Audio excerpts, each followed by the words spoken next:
के तू आग जल रहा, सांस में आंधियां लिए खून तेरा उबल रहा। ये समानों में शोर है, तेरे हाथों में जोर है, इम्तिहानों की नोक पे हौसलों से संभल रहा।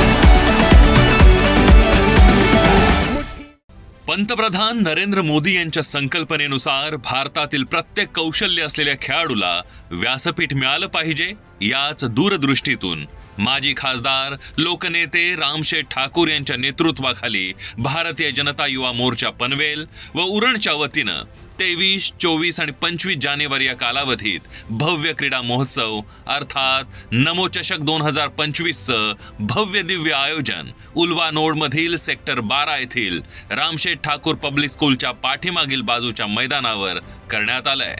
दिमाखदारपणे आयोजित नमो चषक 2025 या क्रीडा महोत्सवाचं उद्घाटन माजी खासदार लोकनेते रामशेठ ठाकूर आणि कोकण म्हाडाचे माजी सभापती बाळासाहेब पाटील यांच्या हस्ते संपन्न झाले।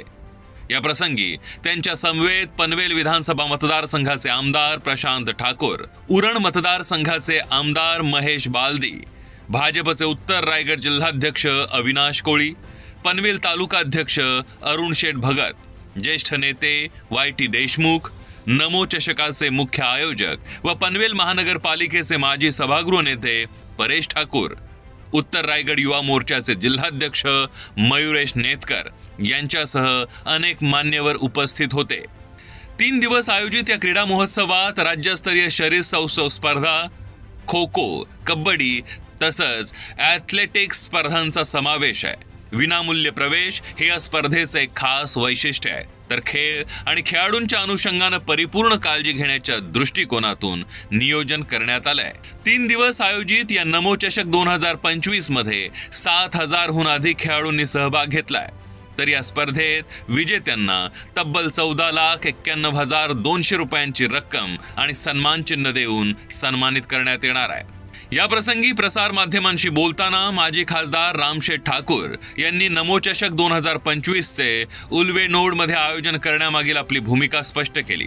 भारताचे लाडके पंतप्रधान माननीय मोदी साहेब, नरेंद्र मोदी साहेब यांच्या नावानं तिथं नमो चषक नावानं पण या उल्वानोड मध्ये गव्हाण ग्रामपंचायत हद्दीमध्ये एक भव्य दिव्य अशा प्रकारची हे आम्ही स्पर्धा ठेवलेले आहेत। त्याच्यामध्ये विविध प्रकारचे अशा प्रकारचे खेळ आहेत। खरं तर ह्याला रामशेठ नगरी असं या क्रीडा नगरीला नाव दिलेलं आहे आणि भव्य दिव्य चांगल्या भरपूर स्टेडियम्स, कबड्डीची स्टेडियम वेगळी, क्रिकेट करता वेगळी, संसद वेगळी, म्हणजे ह्या स्टेज पण केलेले आहेत, ग्राउंड वेगवेगळे आहेत आणि हजारो 5,000 पेक्षा जास्त क्रीडापटूंनी याच्यात भाग घेतलेला आहे।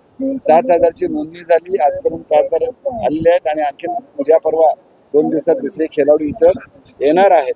ह्याच्यामध्ये आपण पाहताय ग्राउंड, नंतर आमचे स्वयंसेवक, पंच आणि प्रशिक्षक या सर्वांचं अगदी चांगल्या अर्थाने नियोजन करून हे चाललेलं आहे आणि या दृष्टीनं खेळाडूंना सकाळीपासून 8, 8:30ला आल्यानंतर त्यावेळेला नाश्ता पाणी देणं, चहा पाणी देणं, दुपारी जेवण आणि जे दुपारच्या वेळा असेल त्या दुपारचा नाश्ता पाणी, रात्रीचं जेवण ही सगळी व्यवस्था केलेली आहे। ग्राउंड वेळच्या वेळी एकदा सामने संपले की पुन्हा व्यवस्थित आखणी केली जाते वगैरे। त्याच्यामुळं स्वयंसेवकांची मेहनत जी आहे ही फार मोठी आहे। मयुरेश नेटकर आणि आमचे नाईक कबड्डीवाले आणि ते सर्व जबाबदार देतात।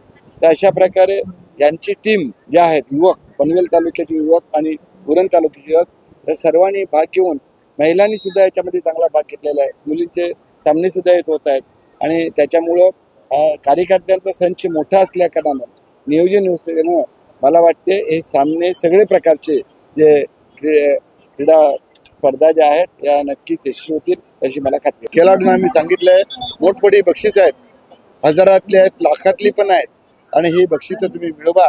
प्रत्येकानं त्याच प्रयत्न करा आणि आज नाही बक्षीस मिळालं तरी पुढच्या वेळेला तुम्हाला मिळू शकेल. आम्ही वर्षातून कमीत कमी 3-4 वेळा तरी या स्पर्धा अशा प्रकारच्या आम्ही ठेवणार आहोत आणि त्या दृष्टीनं त्यांनी बक्षीस प्रत्येकाने मिळावं अशा प्रकारची अपेक्षा करू. सांघिक बक्षीस आहेत, व्यक्तिगत बक्षीस आहेत, खेळांचे पण प्रकार भरपूर आहेत. तर त्या दृष्टीनं त्यांनी तंदुरुस्त राहावं, या दृष्टीने खेळ गरजेचा आहे. त्याप्रमाणे स्पर्धात्मक मानसिकता त्यांची असावी की मी जिंकलो हरलो तरी वाईट वाटायचं कारण नाही. म्हणजे ह्या दृष्टीनं खेळाडूंनी नेहमी ताजतनावर राहावं आणि जास्तीत जास्त खेळात भाग घ्यावा अशा त्यांनी शुभेच्छा देतात. पुढे त्यांनी ज्या मैदानावर आयोजित नमो चषक 2025 या मैदानाला रामशेठ ठाकूर यांचं नाव देण्याच्या मागणी संदर्भात आपली प्रतिक्रिया व्यक्त केली आहे. या ग्राउंडला मैदान रामशेठ ठाकूर मैदानाचं नाव द्यावं ही सूचना काँग्रेस पक्षाचे जिल्हाध्यक्ष महेंद्र घरत यांनी मांडली.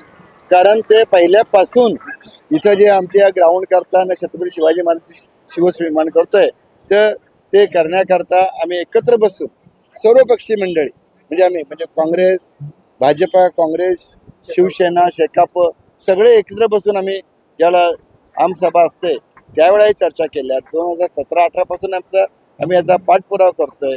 18 मध्ये MDच्या मीटिंग घेतली, 19 मध्ये शिवसेनेच्या चेअरमन बैठक घेतली आणि या सर्व प्लॅनिंग प्रमाणे हे आरक्षण आम्ही प्लेग्राऊंडचं टाकून घेतलं आणि ते त्यांना दिसल्या कारण शेतकरी कमांडचे पंचायत समिती सदस्य रुबीशेठ घरत, काँग्रेसचे महेंद्र घरत आणि आम्ही भाजपवाले असे शिवसेनावाले सुद्धा त्याच्यात आहेत.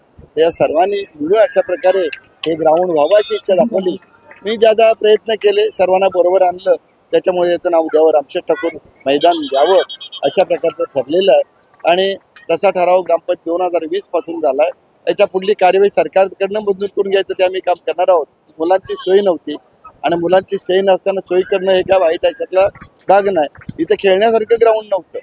ग्राउंड जरी प्लेग्राऊंड म्हणून टाकलं शिडकोनं आरक्षण तरी देखील खेळायसारखं नव्हतं. ते व्यवस्थित करून घ्यायचं आम्ही काम केलं आणि आज ही इतकी मुलं हजारो मुलं आनंदाने खेळतात हे पाहिल्यानंतर आमच्या मनाला खास आनंद होतोय, समाधान होतं.